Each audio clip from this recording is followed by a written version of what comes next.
Hello every one, എൻ്റെ പേര് doctor Anjali. ഞാൻ കുട്ടികളുടെ ഡോക്ടറാണ്.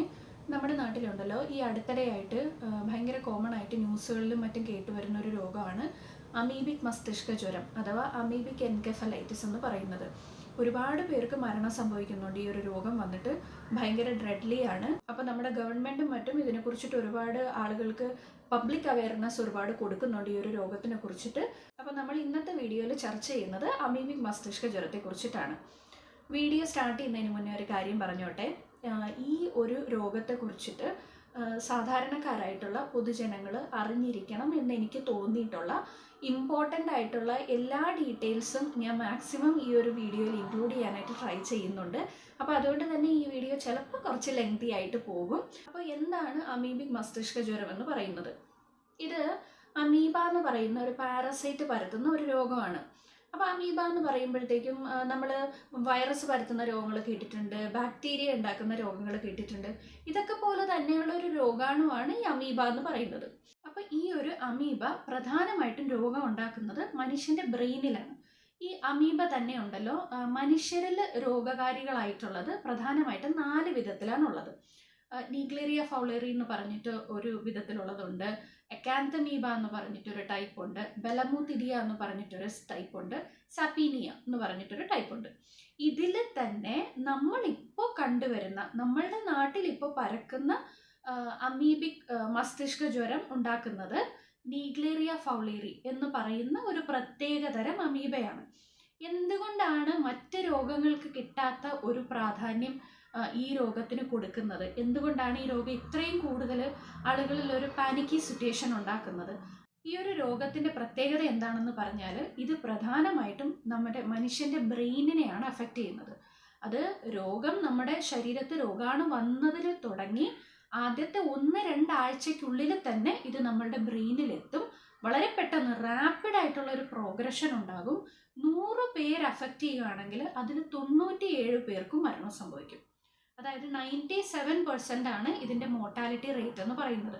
അത്രയ്ക്കും ഡ്രെഡ്ലി ആയിട്ടുള്ള ഒരു രോഗമാണ്. പിന്നെ മറ്റൊരു കാരണം, ഈ രോഗം അടുത്തിടെയായിട്ടാണ് നമ്മുടെ നാട്ടിലൊക്കെ, കഴിഞ്ഞ കുറച്ച് വർഷങ്ങൾ മാത്രമായിട്ടാണ് നമ്മുടെ നാട്ടിലൊക്കെ കേട്ടു തുടങ്ങുന്നത്. അതുകൊണ്ട് തന്നെ മറ്റ് രോഗങ്ങൾക്ക് സമാനമായിട്ടുള്ള, മറ്റ് മസ്തിഷ്ക ജ്വരങ്ങൾക്ക് സമാനമായിട്ടുള്ള ലക്ഷണങ്ങൾ ഈ രോഗത്തിനുള്ളത് കൊണ്ട് ഇതിൻ്റെ ഡയഗ്നോസ് നമ്മൾ ചെയ്ത് വരുമ്പോഴത്തേക്കും പേഷ്യൻ്റ് ഒരു ബാഡ് കണ്ടീഷനിലോട്ട് പോവുകയും മിക്ക പേഷ്യൻസും പ്രീ കോമ അല്ലെങ്കിൽ കോമ സ്റ്റേജിൽ മാത്രമാണ് ഹോസ്പിറ്റലൈസ് ചെയ്യാറുള്ളത് മോസ്റ്റ് ഓഫ് ദ കേസസിൽ. അതുകൊണ്ട് തന്നെ നമുക്ക് അവരെ രക്ഷപ്പെടുത്തി എടുക്കാൻ വളരെ ബുദ്ധിമുട്ടാകുന്ന ഒരു സാഹചര്യം ഉണ്ടാവുകയും ചെയ്യുന്നുണ്ട്. അതാണ് പ്രധാനമായിട്ടും ഇത്രയും കൂടുതൽ മോർട്ടാലിറ്റി, ഇത്രയും കൂടുതൽ മരണം ഈ ഒരു രോഗം കൊണ്ട് സംഭവിക്കുന്നത്. ഈ അമീബിക് മസ്തിഷ്ക ജ്വരം ഉണ്ടല്ലോ, പ്രധാനമായിട്ടും 2 രീതിയിലാണ് ഉള്ളത്. ഒന്ന് പ്രൈമറി അമീബിക് മെനിഗോ എൻകെഫലൈറ്റിസ്, രണ്ടാമത്തത് ഗ്രാനുലോമാറ്റസ് അമീബിക് മെനിഗോ എൻകെഫലൈറ്റിസ്. പക്ഷെ നമ്മളുടെ നാട്ടിൽ ഇപ്പോൾ വരുന്നത് പ്രൈമറി അമീബിക് മെനിഗോ എൻകെഫലൈറ്റിസ് ആണ്. കെട്ടിക്കിടക്കുന്ന വെള്ളത്തിൽ, അതായത് കുളങ്ങളിലാവട്ടെ അല്ലെങ്കിൽ കിണറുകളിലാവട്ടെ തടാകങ്ങളിലാവട്ടെ കന്നുകാലികളിലേക്ക് കുളിപ്പിക്കുന്ന ചാലുകളിലൊക്കെ ആവട്ടെ, ഇതുപോലെ ശുദ്ധജല സ്രോതസ്സുകളിൽ നിന്നാണ് ഈ രോഗം നമുക്ക് പകരുന്നത്. ഇതെങ്ങനെയാണ് പകരുന്നതെന്ന് പറഞ്ഞാൽ, ഇവിടെയൊക്കെ കുളിക്കാൻ ഇറങ്ങുന്നവർ അല്ലെങ്കിൽ നീന്താൻ ഇറങ്ങുന്നവർ അല്ലെങ്കിൽ ഈ ഒക്കെ വെള്ളം എടുത്തിട്ട് മുഖം കഴുകുന്ന ആൾക്കാർ, ഇവരിലൊക്കെ എന്താ പറ്റുന്നതെന്ന് പറഞ്ഞാൽ, ഈ ഒരു രോഗാണു കലർന്നിട്ടുള്ള ജലം ആളുകളുടെ മൂക്ക് വഴിയിട്ട് അവരുടെ ബ്രെയിനിലോട്ട് കടക്കും. അപ്പോൾ നിങ്ങൾ വിചാരിക്കും, മൂക്ക് വഴിയിട്ടാണെങ്കിൽ ഡോക്ടറെ നമ്മൾ ഈ വെള്ളം കുടിച്ചു കഴിഞ്ഞാൽ നമുക്ക് ഈ രോഗം ഉണ്ടാവുമോ എന്ന്? ഇല്ല. നമ്മൾ ഓറൽ ക്യാവിറ്റി വഴി ഒരിക്കലും ഈ ഒരു രോഗാണു എൻട്രി ചെയ്തതായിട്ട് റിപ്പോർട്ട് ചെയ്യപ്പെട്ടിട്ടില്ല. ഇത് പ്രധാനമായിട്ടും നമ്മുടെ ശരീരത്തിലേക്ക് കടക്കുന്ന എങ്ങനെയാണെന്ന് പറഞ്ഞാൽ, നമ്മൾ ഈ ഒരു വെള്ളം എടുത്ത് സ്പ്ലാഷ് ചെയ്യുകയോ അല്ലെങ്കിൽ ഡൈവ് ചെയ്യുകയോ ഒക്കെ ചെയ്യുമ്പോഴത്തേക്കും ഈ ഒരു വെള്ളം നമ്മുടെ മൂക്കിലോട്ട് ചെന്നിട്ട് നമ്മുടെ നേസൽ മ്യൂക്കോസയും ക്രൈബ്രിഫോം പ്ലേറ്റും വഴിയിട്ട് നമ്മുടെ മൂക്കിനകത്തൊരു നെർവുണ്ട്, നമുക്ക് സ്മെല്ല് കിട്ടുന്നതിനായിട്ടൊരു നെർവുണ്ട്, ഓൾഫാക്ടറി നെർവ് എന്ന് പറയും. ഈ നെർവ് വഴിയിട്ടാണ് ഇത് നമ്മുടെ തലച്ചോറിലോട്ട് ചെല്ലുന്നത്. ഇത് തലച്ചോറിൽ ചെന്ന് കഴിഞ്ഞാൽ എന്താ പറ്റുന്നതെന്ന് പറഞ്ഞാൽ, വളരെ പെട്ടെന്ന് തന്നെ തലച്ചോറിനകത്ത് ഇൻഫ്ലമേഷൻ ഉണ്ടാക്കും, തലച്ചോറിന് ഇഞ്ചുറി ഉണ്ടാക്കും. പെട്ടെന്ന് തന്നെ പേഷ്യൻറ്റിന് എൻകെഫലൈറ്റിസ് അല്ലെങ്കിൽ മെനിഞ്ചൈറ്റിസ് പോലെയുള്ള സിറ്റുവേഷനിലോട്ട് പേഷ്യൻ്റ് പോകും. അതായത് പേഷ്യൻറ്റിന് മസ്തിഷ്ക ജ്വരം ഉണ്ടാകും. പേഷ്യൻറ്റിൻ്റെ വളരെ റാപ്പിഡ് ആയിട്ടുള്ള പ്രോഗ്രഷൻ ആയിരിക്കും. പേഷ്യൻറ്റ് പ്രീ കോമ അല്ലെങ്കിൽ കോമ സ്റ്റേജിലോട്ട് പോകും. പേഷ്യൻറ്റിന് ഡെത്ത് ഉണ്ടാകും. അപ്പോൾ ഇതാണ് ഈ ഒരു രോഗത്തിന്റെ പ്രോഗ്രഷൻ എന്ന് പറയുന്നത്.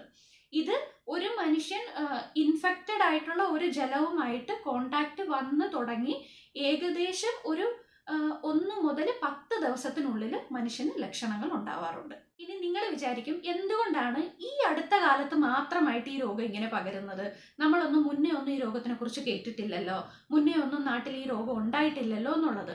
ഇതിന്റെ പ്രധാന കാരണം എന്താണെന്ന് വെച്ചാൽ, ഈ ഒരു അമീബയ്ക്ക് വളരാനും അതിന്റെ പ്രത്യുൽപാദനം നടത്താനുമായിട്ട് ചില പെർട്ടിക്കുലർ ആയിട്ടുള്ള ക്ലൈമറ്റ് കണ്ടീഷൻസിന്റെ ആവശ്യമുണ്ട്.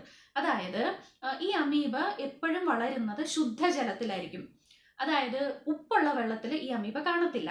ഇപ്പോൾ സീ വാട്ടറിൽ, ഉദാഹരണത്തിന് സമുദ്രത്തിൽ ഈ അമീബയ്ക്ക് വളരാൻ സാധിക്കില്ല. അതുപോലെ തന്നെ ഈ അമീബയ്ക്ക് വളരണമെങ്കിൽ ഒരു പെർട്ടിക്കുലർ ആയിട്ടുള്ള താപനില വേണം. ഇതിന്റെ ഒപ്റ്റിമം ഗ്രോത്ത് ഉണ്ടാകുന്നത് 45 ഡിഗ്രി സെന്റിഗ്രേഡിലാണ്, അതായത് നല്ല വെയിലുള്ള സമയത്ത്. അതുകൊണ്ട് തന്നെ ഈ രോഗം എപ്പോഴും കോമൺ ആയിട്ട് റിപ്പോർട്ട് ചെയ്യുന്നത് വേനൽക്കാലത്തായിരിക്കും.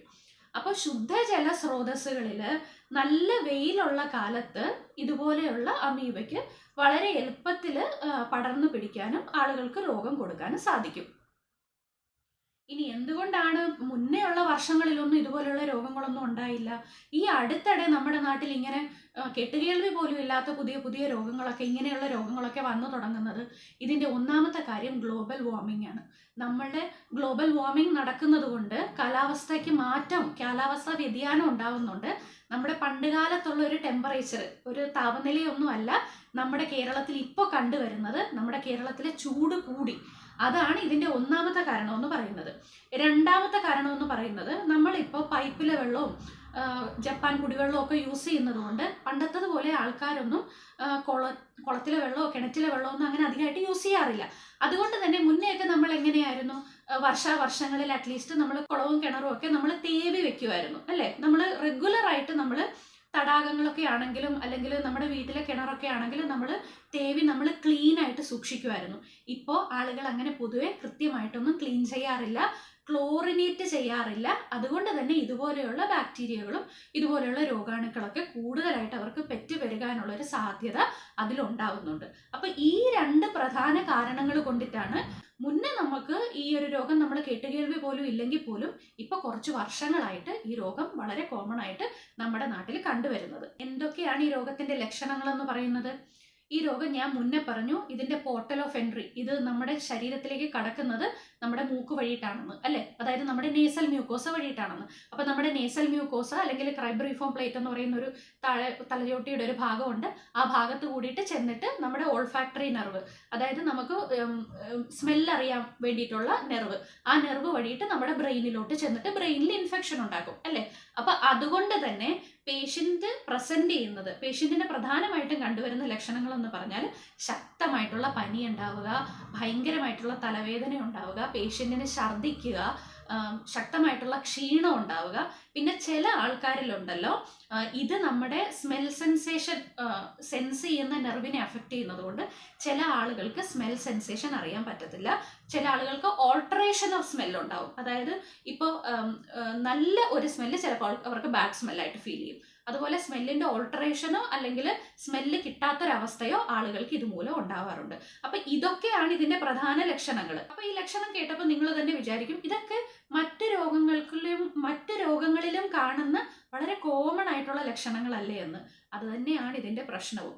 മറ്റ് മസ്തിഷ്ക ജ്വരങ്ങളിൽ, അതായത് ബാക്ടീരിയ കൊണ്ടുണ്ടാക്കുന്ന അല്ലെങ്കിൽ വൈറസ് കൊണ്ടുണ്ടാക്കുന്ന മറ്റ് മസ്തിഷ്ക ജ്വരങ്ങളിലും അല്ലെങ്കിൽ മറ്റ് ചില പനികളിലും, നമ്മുടെ നാട്ടിൽ വളരെ കോമൺ ആയി കാണുന്ന ചില പനികളിലും കാണുന്ന അതേ ലക്ഷണങ്ങൾ തന്നെയാണ് ഇതിൽ കാണുന്നത്. അതുകൊണ്ട് തന്നെ നമ്മൾ ഹൈ ഇൻഡെക്സ് ഓഫ് സസ്പീഷ്യൻ വെച്ചില്ലെങ്കിൽ പലപ്പോഴും നമ്മൾ ഇത്തരം പേഷ്യൻസിനെ സ്കിപ്പ് ചെയ്ത് പോവാറുണ്ട്. പേഷ്യന്റ് എൻഡപ്പ് ചെയ്യുന്നത്, പേഷ്യന്റ് ചിലപ്പോൾ നമ്മൾ ഈ രോഗം ഡയഗ്നോസ് ചെയ്യാൻ നമ്മൾ വിട്ടുപോയതുകൊണ്ട് പേഷ്യന്റ് ചിലപ്പോൾ എൻഡപ്പ് ചെയ്യുന്നത് ഇതുപോലെയുള്ള കോമ സ്റ്റേജിലായിരിക്കും. അപ്പം അങ്ങനെയാണെങ്കിൽ പേഷ്യന്റിനെ നമുക്ക് കണ്ടുപിടിക്കാൻ, ഈ രോഗം കണ്ടുപിടിക്കാൻ നമുക്ക് വളരെ ബുദ്ധിമുട്ടായിരിക്കും. ഞാൻ എന്തുകൊണ്ടാണ് ഇങ്ങനെ പറയുന്നതെന്ന് വെച്ചാൽ, നമുക്ക് ഇങ്ങനെയുള്ള എന്തെങ്കിലുമൊക്കെ ലക്ഷണങ്ങൾ നിങ്ങളിൽ ആരെങ്കിലും ഒക്കെ കണ്ടുവരുന്നുണ്ടെങ്കിൽ, ഇത് ചെറിയൊരു വൈറൽ പനിയല്ലേ, അല്ലെങ്കിൽ നമ്മുടെ നാട്ടിലൊക്കെ ഇപ്പം നല്ല മഴയല്ലേ, മഴയുടെ എന്തെങ്കിലും അസുഖമായിരിക്കും, അല്ലെങ്കിൽ എന്തെങ്കിലും ചിക്കൻ ഗുനിയ പോലെ എന്തെങ്കിലുമൊക്കെ ആയിരിക്കും, അല്ലെങ്കിൽ ഡെങ്കിപ്പനി പോലെ എന്തെങ്കിലുമൊക്കെ ആയിരിക്കും എന്നൊന്നും വിചാരിച്ചിട്ട് നമ്മൾ തനിയെ ട്രീറ്റ്മെന്റ് എടുത്ത് പാരാസിറ്റാമോളോ ഒന്നും കഴിച്ചുകൊണ്ട് നമ്മൾ വെച്ചോണ്ടിരിക്കരുത്. നമുക്ക് ഇതുപോലെയുള്ള ഞാൻ ഈ മുന്നേ പറഞ്ഞിട്ടുള്ള എന്തെങ്കിലുമൊക്കെ രോഗലക്ഷണങ്ങൾ ഉണ്ടെങ്കിൽ നമ്മൾ എത്രയും പെട്ടെന്ന് ഒരു ഡോക്ടറെ പോയിട്ട് കണ്ടിട്ട് നമുക്ക് മറ്റ് പ്രോബ്ലംസ് ഒന്നും ഇല്ല, നമ്മുടെ ബ്രെയിനിലോട്ടൊന്നും ഇൻഫെക്ഷൻ പോയിട്ടില്ല, നമുക്ക് സീരിയസ് ആയിട്ടുള്ള മറ്റു കുഴപ്പങ്ങളൊന്നും ഇല്ല എന്നുള്ളത് നമ്മൾ ഉറപ്പുവരുത്തണം. അത് നമ്മുടെ മാത്രം ഉത്തരവാദിത്വമാണ്. കാരണം എന്തുകൊണ്ടാണെന്ന് വെച്ചാൽ ഒരു മനുഷ്യന് ലക്ഷണങ്ങൾ തുടങ്ങി 5 ദിവസത്തിനുള്ളിൽ തന്നെ ആൾക്ക് ഡെത്ത് സംഭവിക്കാനുള്ള സാധ്യതയുണ്ട്. അപ്പോൾ അത്രയും പെട്ടെന്നുള്ളൊരു പ്രോഗ്രഷൻ ആയിരിക്കും ഈ ഒരു രോഗത്തിന്. അതുകൊണ്ട് തന്നെ സമയം എന്ന് പറയുന്നത് വളരെ ഇമ്പോർട്ടൻ്റ് ആണ്. നമ്മൾ എത്രയും പെട്ടെന്ന് മെഡിക്കൽ സഹായം നമ്മൾ എടുക്കേണ്ടതുണ്ട്. ഇനി ഏറ്റവും ഇമ്പോർട്ടൻ്റ് ആയിട്ടുള്ള കാര്യം, എങ്ങനെയാണ് നമുക്ക് ഈ രോഗത്തിനെ തടയാൻ സാധിക്കുന്നത്? ഞാൻ മുന്നേ പറഞ്ഞു, ഈ രോഗം പ്രധാനമായിട്ടും പടരുന്നത് ഇതുപോലെ കെട്ടിക്കിടക്കുന്ന വെള്ളത്തിൽ നിന്നാണെന്ന്. അതായത് കുളത്തിൽ നിന്ന്, കിണറ്റിൽ നിന്ന്, പിന്നെ തടാകങ്ങളിൽ നിന്ന്, അല്ലെങ്കിൽ കന്നുകാലികളെ കുളിപ്പിക്കുന്ന ഇടങ്ങളിൽ നിന്ന്, ഇവിടെയൊക്കെ നമ്മൾ പരമാവധി കുളിക്കാണ്ടിരിക്കുക. അതുപോലെ അവിടെ നിന്നൊക്കെ വെള്ളം എടുത്തിട്ട് നമ്മൾ മുഖം കഴുകാണ്ടിരിക്കുക. ഇനി നമുക്ക് എങ്ങാനും നമുക്ക് അവിടെ ഇറങ്ങിയേ പറ്റുള്ളൂ, അങ്ങനെ എന്തെങ്കിലും സാഹചര്യങ്ങളുണ്ടെങ്കിൽ തല മുകളിൽ നിൽക്കുന്ന രീതിയിൽ മാത്രം ഇറങ്ങുക. നമ്മുടെ മൂക്കിലോട്ട് ആ വെള്ളം പോവാണ്ടിരിക്കാൻ സൂക്ഷിക്കുക. അഥവാ നമ്മുടെ ഫേസ്, നമ്മുടെ തല ആ വെള്ളത്തിൽ മുങ്ങിയാൽ പോലും നമ്മൾ മൂക്ക് പൊത്തിയിട്ട് പിടിക്കുക, അല്ലെങ്കിൽ നേസൽ പ്ലഗ് ഉപയോഗിക്കുക. മാക്സിമം നമ്മുടെ മൂക്കിലോട്ട് ആ വെള്ളം കയറാനായിട്ട് അനുവദിക്കരുത്. അതുപോലെ നിങ്ങളുടെ വീട്ടിലൊക്കെ ഇതുപോലെ കിണറുകളോ ശുദ്ധജല കിണറുകളോ കുളമോ ഒക്കെ ഉണ്ട്, നിങ്ങൾ അതിൽ നിന്നൊക്കെ വെള്ളം ഉപയോഗിക്കുന്നവരാണെങ്കിൽ നിങ്ങൾ തീർച്ചയായിട്ടും റെഗുലറായിട്ട് അവയൊക്കെ ക്ലോറിനേറ്റ് ചെയ്ത് ക്ലീൻ ആയിട്ട് നിങ്ങൾ സൂക്ഷിക്കണം. നിങ്ങൾ അതിൽ നിന്നൊക്കെ വെള്ളം എടുത്തിട്ട് ഇപ്പോൾ ഓസ് വഴിയിട്ടൊക്കെ പമ്പ് ചെയ്യുന്നവരാണെങ്കിൽ, ചെടിയൊക്കെ നനയ്ക്കുന്നവരാണെങ്കിൽ ഓസിലിൽ നിന്നൊക്കെ നിങ്ങൾ പമ്പ് ചെയ്യുമ്പോഴത്തേക്കും ഒരിക്കലും ആ ഓസിലിൽ നിന്ന് വരുന്ന വെള്ളം നിങ്ങളുടെ മൂക്കിലോട്ടോ മുഖത്തോട്ടോ തെറിക്കാതിരിക്കാൻ നിങ്ങൾ പ്രത്യേകം ശ്രദ്ധിക്കണം. ഇനി നിങ്ങൾ അവിടെ നിന്ന് വെള്ളം എടുത്തിട്ട് നിങ്ങൾ വീട്ടാവശ്യങ്ങൾക്കൊക്കെ യൂസ് ചെയ്യുന്നുണ്ടെങ്കിൽ എപ്പോഴും നല്ല രീതിയിൽ തിളപ്പിച്ചിട്ട് മാത്രം ഉപയോഗിക്കുക. നിങ്ങൾ ആ വെള്ളം മുഖം കഴുകാൻ ഉപയോഗിക്കുന്നുണ്ടെങ്കിൽ പോലും നല്ല രീതിയിൽ തിളപ്പിച്ചതോ അല്ലെങ്കിൽ ക്ലോറിനേറ്റ് ചെയ്തതിനോ ശേഷം മാത്രമേ നിങ്ങൾ ഉപയോഗിക്കാൻ പാടുള്ളൂ. വെറുതെ ഒന്നും എടുത്തിട്ട് ആ വെള്ളം എടുത്തിട്ട് മുഖമൊന്നും കഴുകരുത്. അതുപോലെ തന്നെ ഏറ്റവും പ്രധാനപ്പെട്ട മറ്റൊരു കാര്യം എന്ന് പറഞ്ഞാൽ, കുഞ്ഞു കുട്ടികളിലുണ്ടല്ലോ, കുഞ്ഞു കുട്ടികളിലൊക്കെ അവരെന്ന് പറഞ്ഞു കഴിഞ്ഞാൽ നമ്മളെ പോലെയൊന്നും ശ്രദ്ധിക്കത്തില്ല. അവരൊക്കെ ചിലപ്പോൾ മുറ്റത്തൊക്കെ ഓടിക്കളിക്കുന്നതിൻ്റെ കൂടെ ചിലപ്പോൾ ഈ കുളത്തിലോട്ടൊക്കെ ഇറങ്ങിയെന്നിരിക്കും, കിണറ്റിൽ നിന്നൊക്കെ വെള്ളം എടുത്ത് ചിലപ്പോൾ കളിച്ചെന്നിരിക്കും, അല്ലെങ്കിൽ ഓസിലിൽ നിന്നൊക്കെ പോകുന്ന വെള്ളം എടുത്തിട്ട് ചിലപ്പോൾ സ്പ്രിങ്കിൾ ചെയ്ത് ചിലപ്പോൾ മുഖത്തൊക്കെ അടിക്കുകയോ കളിക്കുകയോ ഒക്കെ ചെയ്തെന്നിരിക്കും. അപ്പോൾ എപ്പോഴും നിങ്ങൾ കുഞ്ഞുങ്ങളെ വളരെയധികം ശ്രദ്ധിക്കുക. കാര്യം കുട്ടികളിൽ ഈ രോഗം വരികയാണെങ്കിൽ കുട്ടികൾക്ക് വളരെ റാപ്പിഡ് ആയിട്ടുള്ള പ്രോഗ്രഷൻ ആയിരിക്കും. അതുകൊണ്ട് തന്നെ കുട്ടികളെ നിങ്ങൾ പ്രത്യേകം ശ്രദ്ധിക്കുക. പിന്നെ ഈ ഒരു രോഗം ഞാൻ പറഞ്ഞല്ലോ, നീഗ്ലേറിയ ഫൗളേറി എന്ന് പറയുന്ന ഈ ഒരു രോഗം പരത്തുന്നത് ഇമ്മ്യൂണോ കോംപ്രമൈസ്ഡ് ആയിട്ടുള്ള ആളുകളിൽ മാത്രമല്ല, അമീബയുടെ മറ്റ് ഫോംസ്, അതായത് ഗ്രാനുലോമാറ്റസ് അമീബിക് എൻകെഫലൈറ്റിസ് ഒക്കെ ഉണ്ടാവുന്നത് ഇമ്മ്യൂണോ കോംപ്രമൈസ്ഡ് ആയിട്ടുള്ള, അതായത് HIV അല്ലെങ്കിൽ അൺകൺട്രോൾഡ് ആയിട്ടുള്ള ഡയബറ്റിസ്, അതുപോലെ ആളുകൾക്ക് ഇമ്മ്യൂണിറ്റി കുറഞ്ഞ കണ്ടീഷനിൽ ഇരിക്കുന്ന മനുഷ്യരിലാണ് അങ്ങനത്തെ രോഗങ്ങളൊക്കെ ഉണ്ടാകുന്നെങ്കിൽ പോലും ഈ ഒരു പ്രൈമറി അമീബിക് മെനിങ്കോ എൻകെഫലൈറ്റിസ് ഉണ്ടാകുന്നത് ഒരു പ്രശ്നങ്ങളും ഇല്ലാത്ത പ്രീവിയസ്ലി വളരെ ഹെൽത്തി ആയിട്ടുള്ള ആളുകളിലാണ്. അപ്പൊ അതുകൊണ്ട് തന്നെ നമ്മൾ കുട്ടികളെ വളരെയധികം ശ്രദ്ധിക്കണം. കുഞ്ഞുങ്ങളിലുണ്ടല്ലോ ആദ്യത്തെ 2 വയസ്സ് വരെ ശരിക്കും പറഞ്ഞാൽ നാച്ചുറലായിട്ട് ഈ ഒരു അമീബ കുട്ടികളുടെ മൂക്കിൽ കാണുന്നു എന്നുള്ളതാണ് പഠനങ്ങൾ പറയുന്നത്. പക്ഷെ കുട്ടികളിൽ നമ്മൾ ഇങ്ങനത്തെ രോഗങ്ങളൊന്നും കേട്ടിട്ടില്ലല്ലോ. അവരുടെ മൂക്കിലുണ്ടെങ്കിൽ പോലും അവർക്ക് ഇങ്ങനത്തെ അസുഖം വരുന്നതായിട്ട് നമ്മൾ കേൾക്കാറില്ലല്ലോ. അത് എന്തുകൊണ്ടാണെന്ന് പറഞ്ഞാൽ, ഞാൻ മുന്നേ പറഞ്ഞതുപോലെ ചില പ്രത്യേക ക്ലൈമറ്റ് ചേഞ്ചിനും ഇതിന് നമ്മുടെ ശരീരത്തോട്ട് കടക്കാൻ പറ്റുന്ന ചില പ്രത്യേക സാഹചര്യങ്ങൾ ഉണ്ടാകുമ്പോൾ മാത്രമേ നമുക്ക് ഈ രോഗം സംഭവിക്കാറുള്ളൂ. അപ്പൊ അതുകൊണ്ട് ഞാൻ മുന്നേ പറഞ്ഞിട്ടുള്ള കാര്യങ്ങൾ പ്രത്യേകം ശ്രദ്ധിക്കുക. നമ്മൾ കുളത്തിലെയോ കിണറ്റിലെയോ ഒക്കെ വെള്ളം എടുത്തിട്ട് മുഖം കഴുകാണ്ടിരിക്കുക. കുളത്തിലൊക്കെ ഇറങ്ങുമ്പോഴത്തേക്കും നമ്മുടെ തല മുങ്ങാതെ അല്ലെങ്കിൽ മൂക്കിലോട്ട് വെള്ളം കയറാത്ത രീതിയിൽ നമ്മൾ എപ്പോഴും ശ്രദ്ധിക്കുക. ഇതുപോലുള്ള എന്തെങ്കിലും ലക്ഷണങ്ങൾ നിങ്ങളിൽ ആർക്കെങ്കിലും ഉണ്ടെങ്കിൽ എത്രയും പെട്ടെന്ന് നമ്മൾ പോയിട്ടൊരു ഡോക്ടറെ കാണുക, പ്രോപ്പറായിട്ടുള്ള ട്രീറ്റ്മെൻറ്റ് എടുക്കുക. ഒരിക്കലും നമ്മൾ സെൽഫ് ട്രീറ്റ്മെൻറ്റ് ചെയ്യാണ്ടിരിക്കുക. അപ്പോൾ ഐ ഹോപ്പ് ഞാൻ ഇതിനെക്കുറിച്ചിട്ടുള്ള മാക്സിമം ഇൻഫർമേഷൻസ് ഈ ഒരു വീഡിയോയിൽ ഇൻക്ലൂഡ് ചെയ്തിട്ടുണ്ടെന്ന് വിചാരിക്കുന്നു. ഇനിയും നിങ്ങൾക്ക് എന്തെങ്കിലും ഡൗട്ട് ഉണ്ടെങ്കിൽ തീർച്ചയായിട്ടും നിങ്ങൾ കമൻറ്റ് സെക്ഷനിൽ കമൻറ്റ് ചെയ്തിട്ട് ചോദിക്കണം. അപ്പോൾ ഇൻട്രസ്റ്റിംഗ് ആയിട്ടുള്ള മറ്റൊരു മെഡിക്കൽ വീഡിയോ ആയിട്ട് വീണ്ടും വരാം. അതുവരെ ബൈ.